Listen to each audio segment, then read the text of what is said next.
Good morning on this Tuesday, March 4th. Welcome to Breakfast with Bridgett here on News 6 Plus. Click Orlando.com and our YouTube channel. I'm Bridgett Ellison. Good to be with you this morning. We're waking up to a really nice day.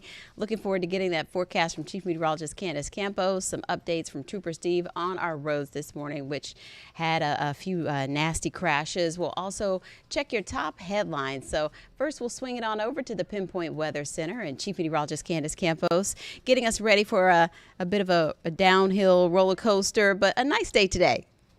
Yeah.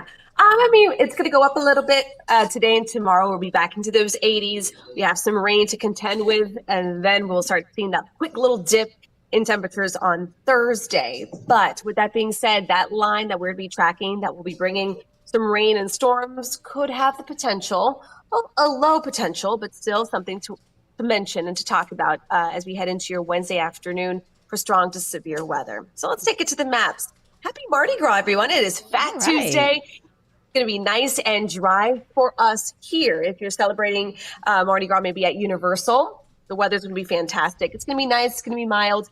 Unfortunately, we can't say the same for areas in New Orleans and Louisiana, where they're going to be dealing with some very strong, severe storms, a higher threat than what we're going to experience tomorrow. So as you look here for Wednesday, rain and storms. With that could come gusty winds, some lightning strikes. No real concern of tornadic activity. Hail risk looks low, but there is certainly kind of a strong weather element that we will have to contend with for tomorrow. Then once that front clears, temperatures will be dipping back into the 60s. So this is the system that we are tracking. There is a big line right now moving through areas of central Texas, approaching Louisiana this morning, but I put the little icon there. We do have Fat Tuesday, all the celebrations and parades going on there. Unfortunately, weather will be playing a big role in all those plans. And of course, across most of the Deep South under that enhanced risk for strong to severe weather. That's for today.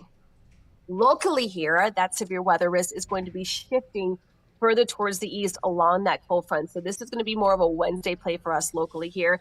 The area highlighted in yellow, it's still primarily north of our viewing area, but it still includes just the northern fringe of Flagler County and Marion County under a level 2. That's a slight risk, meaning that there will be a slightly higher chance for a strong to severe thunderstorm. The rest of Central Florida under a level 1, very isolated in nature, gusty winds, lightning, that will be the main players in the forecast. Again, this will come Wednesday. Lightning, wind, hail, those are going to be the higher threats. Flooding, tornadic activity, all that still stays on the lower end of things. So let's time out the forecast for tomorrow. We're really focusing on tomorrow because today it's going to be such a nice day. So clouds and rain showing early tomorrow morning. It's going to be warm. It's going to be humid, or winds coming in out of the south. We're going to start watching that line approach our northern zones, Marion, Flagler County, by about the lunchtime hour or so. Now, again, this does not mean it's going to be a washout of a day. It's just really along that main line that we'll see our highest threat for some rain. A little bit of those pop-up prefrontal pop-up showers can't be ruled out. Then by about 2 to about 4 o'clock, that line will approach more the I-4 corridor zone. And then we'll continue to see most of it clear out by about 6, 7 o'clock. The skies are expected to clear pretty quickly into the evening and overnight hours. Temperatures in the meantime will be cooling down into the 60s. So that's the big story for tomorrow. Today, the weather's looking great. It's a little warmer this morning. Our breeze is coming in off the ocean, and that's continuing to keep those temperatures in the upper 60s, closing in already at 70 there in Titusville. A touch cooler the further inland you go. Then our highs this afternoon running near just below average there along the coastline in the mid-70s, closing in on near 80 this afternoon. But then again, we are talking about temperatures staying in the 80s. We'll get into those low 80s on Wednesday. And then notice our temperatures by Thursday. Once that front clears, our temperatures are going to be looking very comfortable. For those who are hoping for another little taste of winter, Thursday is going to be your best shot for that, as we're going to be in those 60s. And as a result, here, their full 7-day forecast, because of the severe threat, we are designating tomorrow weather alert day. On Wednesday, it's not going to be a whole day of severe weather. We're talking about that line, and where that line falls is where that threat will be. Then as we head into Thursday, cooler. We'll be rebounding those temperatures pretty quickly after a nice chilly start on Friday in those 40s. And then spring forward as you go to bed Saturday night into early Sunday morning. probably just your microwave, your oven, things like that that don't change on their own. You might have to change them, but everything else pretty much changes on its own. So happy Fat Tuesday, everybody. Just get ready for some dicey weather tomorrow. All right. And you know what? What is that we say, Candace, about comes in like a lion, goes out like a lamb? Or is that March or is that May or April? April showers bring May That is flowers. March. Yeah, that is March. It's Comes March. in as a lamb, out like a what's the The negative lion Windows spot. in like a lion, out like a lamb, I think. Like a lion, out like a lamb. And that's certainly could be the case across the deep south for us, as we're going to start off March a little more active, especially across areas of Louisiana, Texas, Mississippi. We All look right. very Mardi Gras with us. Oh, and we didn't plan it because you changed. You had a pink. I did change. I was wearing a dress that I realized I shouldn't wear towards the end of winter because I haven't seen a lot of sunshine. So I changed it and it actually worked out because Mardi Gras Yeah. got those purple, greens, yellows. So it So was meant. we need a king cake. We have to get a king cake maybe between now and tomorrow. Is it too late to do it tomorrow? Don't know. No, it's too like tomorrow. You gotta get the cake today. Oh, so we have to get it today. Okay. Well, Yeah, right yeah. after this, maybe we can. Okay, maybe. Let me know if you find one. I I want will. a slice. They're delicious. All right. Thanks, Sorry. Candace. Okay. And we'll check in with Trooper Steve. He is over there in the Pinpoint Weather Center. How are you this morning? How are things going? I am physically here and working, and yes, Yeah, I know. it's the voice is still kicking my butt, but Does we it have a sound lot worse than it big. feels? Oh, 1,000 times worse than what it actually Okay. feels. I feel perfectly fine. Okay. It's just the voice is just doing whatever it I wants to have do. I I sound have like I bone smoke broth a if pack you of want. cigarettes a day. Oh, I have an that extra sounds. cup. Come get it. Well, Extra cup. I got a All right. cup of soup Cheers. that Crystal hooked me up with. Cheers. There Did you you go. make it yet? Um, That was I made some yesterday. yesterday. Okay. Yeah, but I didn't realize that. So when she gave it to me, I was like, "Cool, thanks, Crystal." And I took the whole bag, but there's a whole bunch in here, so I wanted to bring it back. Mm-hmm. This is the best part. She goes, "Steve, you can keep it. I don't like it." Mm-hmm. So I was like, "All right, I'll hold on to it." But you are right. We are Yeah. watching a pretty nasty crash right Mm-hmm. now out in East Osceola County that has US 192 completely shut down, and this is a kind of a real trouble spot because of the fact that it leads out to the Harmony community and it goes all the way east to Brevard County. So eastbound lanes shut down because of a crash that's at Botanic. Now, Florida Highway Patrol put out a message that 2 vehicles involved, one of them unfortunately being a motorcyclist, and that motorcyclist is dead on scene. So the medical examiner is out there trying to clean this area up so we can reopen the roadway. But as of right now, all traffic not allowed to head towards Harmony. So your alternate, you're either taking Nova Road, top of the screen there, or Hickory Tree, the bottom. Either way, the alternate is massive. So please make sure you're just paying attention. Outside of that, pretty decent across the rest of Central Florida here and there. Our delays are routine. I-4 east and west of 434. You can see traffic moving pretty nice this morning. And then out on the west side, 429, pretty much up to speed till about maybe 5-10 minutes ago. Then we're seeing our routine delays right around the Florida Turnpike with those hot spots around Maitland, OBT, and things like that. Four Corners, you're looking good this morning with those delays, of course, out there by Champions Gate, but no major crashes. So today's stream, another unique one, Bridgett. Mm-hmm. I'm going to be headed out to Orange County government. You guys covered this the other day, talking about Orange County's new mobile medical clinics. And I love the idea. I think so many people complain that our local governments don't do enough, but yet they don't do the research to know what the resources are out there. And Orange County government, they bring these mobile units around their areas, maybe to undeserved areas or underserved areas, or like think about natural disasters or high emergencies where maybe we need a mobile medical clinic. So I want to show you today what Orange County government's doing and show you maybe the ins and outs of this medical clinic. So we're going to do like a first person point of view with my live stream today at 10 a.m. at clickorlando.com, YouTube, and all that fun stuff. Okay, looking forward to seeing that. Yeah, I'm interested too. I like that stuff like that. Mm-hmm. Yeah, always, it's good to know that that's there for people who need it and that's a resource. So it'll be fun to highlight that. Thanks, Steve. Yep. See you later. See you then. Lots of top headlines to get to this morning. We had a lot of breaking news. You saw the breaking traffic news. Also this morning in Palm Bay, some breaking news with a house fire where this happened. 4 people had to go to the hospital. This is along Blue Lane Southeast in Palm Bay. The cause is such a concern that the state fire marshal is investigating. So far, police at the scene haven't really told us a lot. Our Mark Lehman has been out there all morning trying to get more details about this fire. And we're just told that they're still gathering evidence, but there was a large response off Blue Lane, a crime scene investigation there as several fire units came out to the neighborhood. And this was around midnight when they got that call. And again, Palm Bay police only telling us that 4 people did have to go to the hospital. So we're waiting to find out more, but we know there were severe burns and that the fire was coming from a back bedroom of the home there in Palm Bay. So look for more updates throughout the day on that fire in Palm Bay.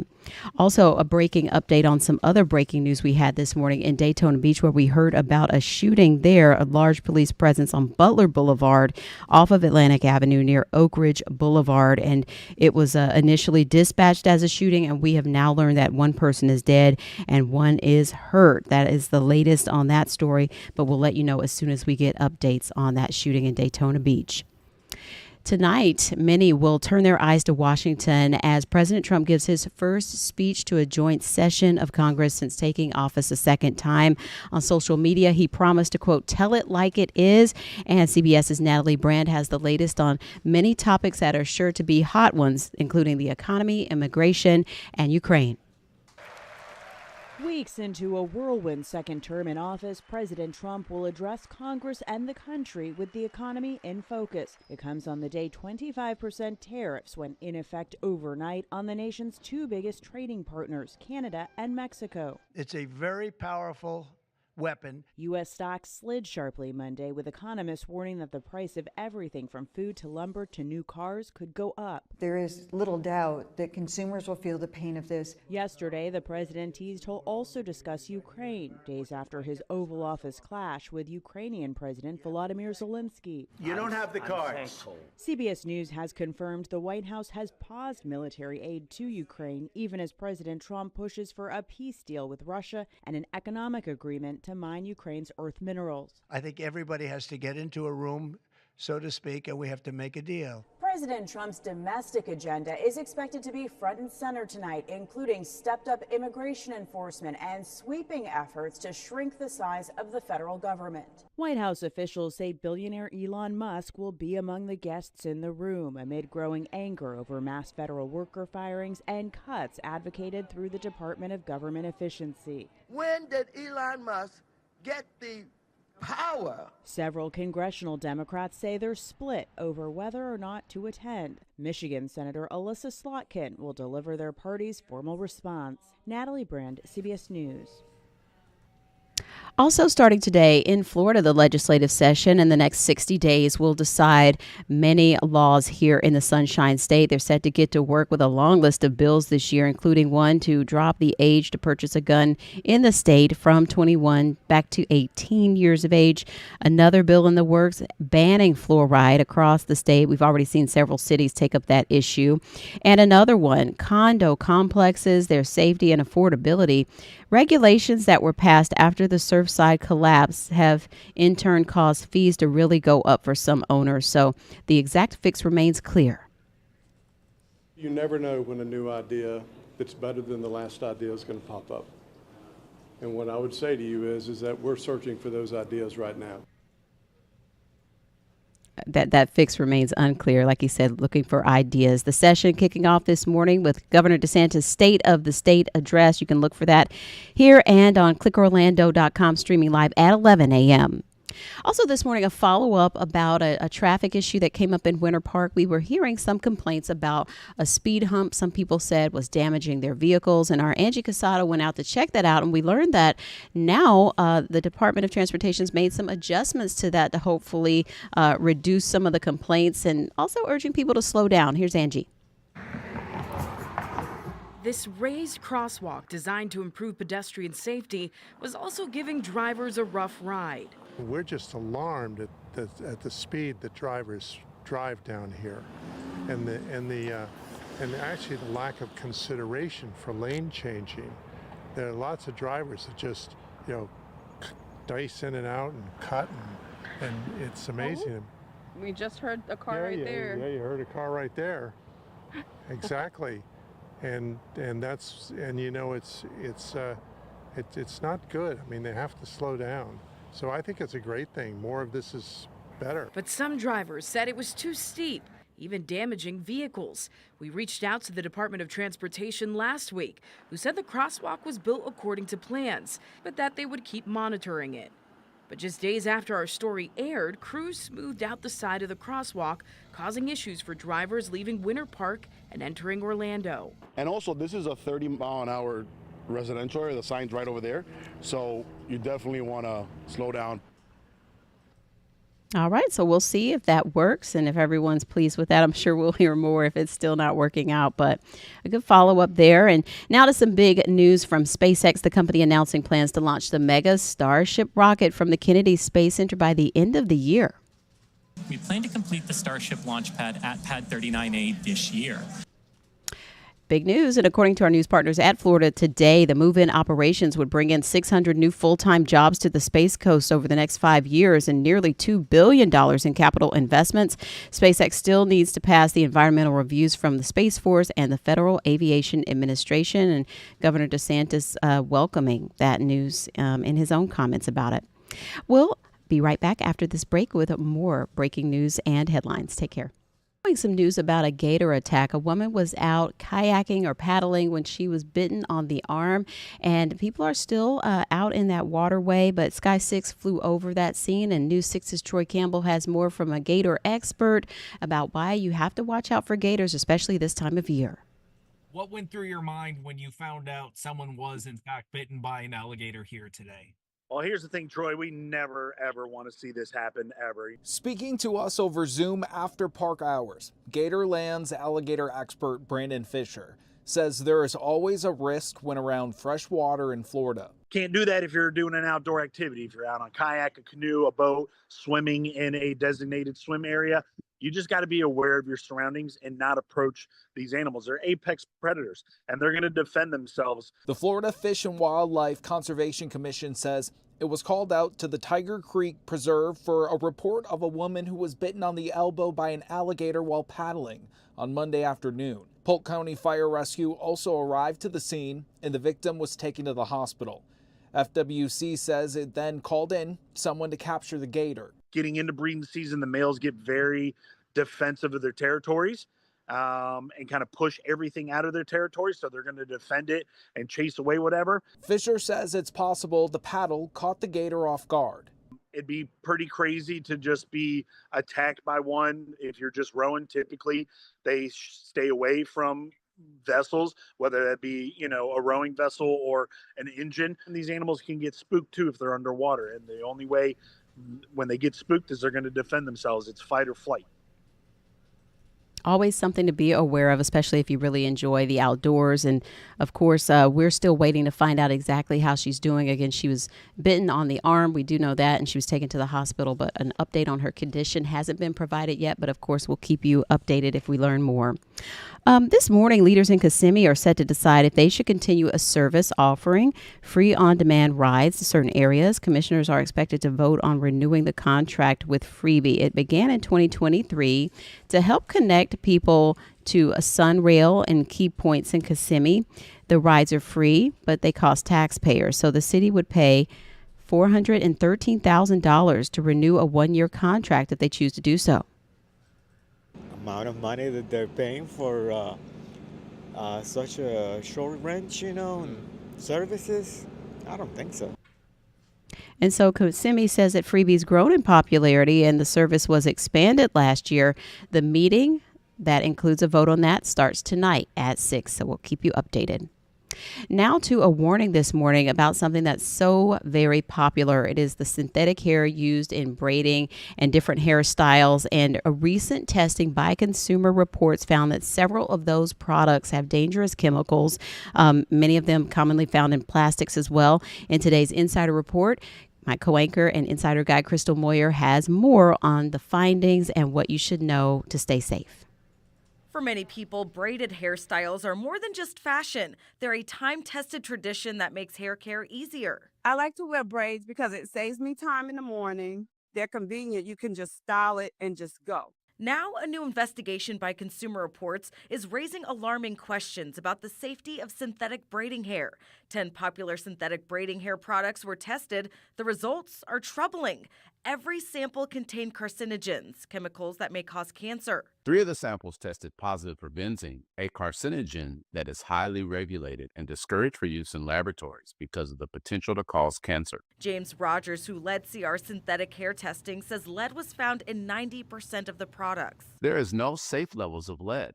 Our risk assessments and exposure models indicate that for users of these 9 products, they could be exposed to concerning levels of lead over time. The risks don't stop there. When the hair is dipped in hot water during installation, as standard practice, it releases volatile organic compounds, or VOCs, that can irritate eyes, throat, and lungs.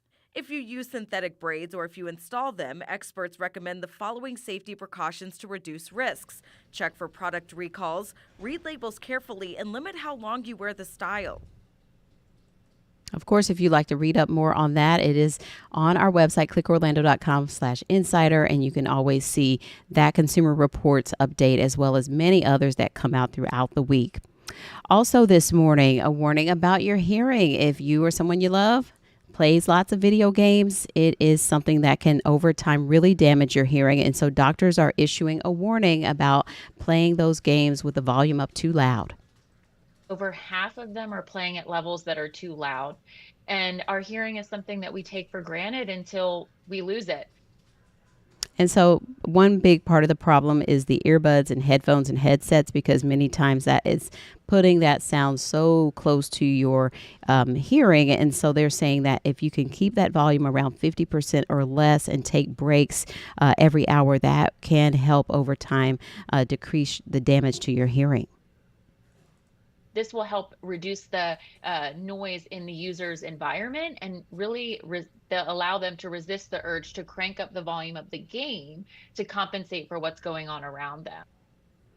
And last week, the World Health Organization actually called on video game makers to set safe listening standards in order to protect the hearing of users.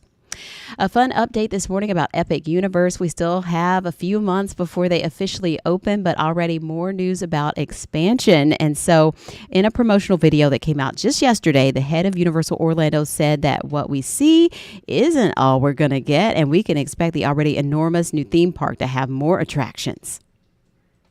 There are already so many things in the works now. We have a slate of new attractions that were already in development for every one of our parks. We're already planning for the next thing at Epic. Okay, there you go. We don't know exactly what will happen, but we'll have to wait and see once the park officially opens on May 22nd. So we're getting there.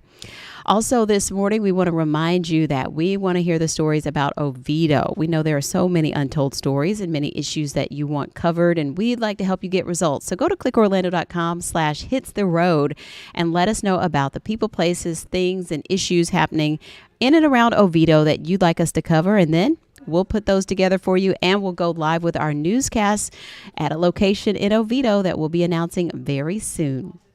And that's going to do it for us. We'll see you again at noon. Have a great day.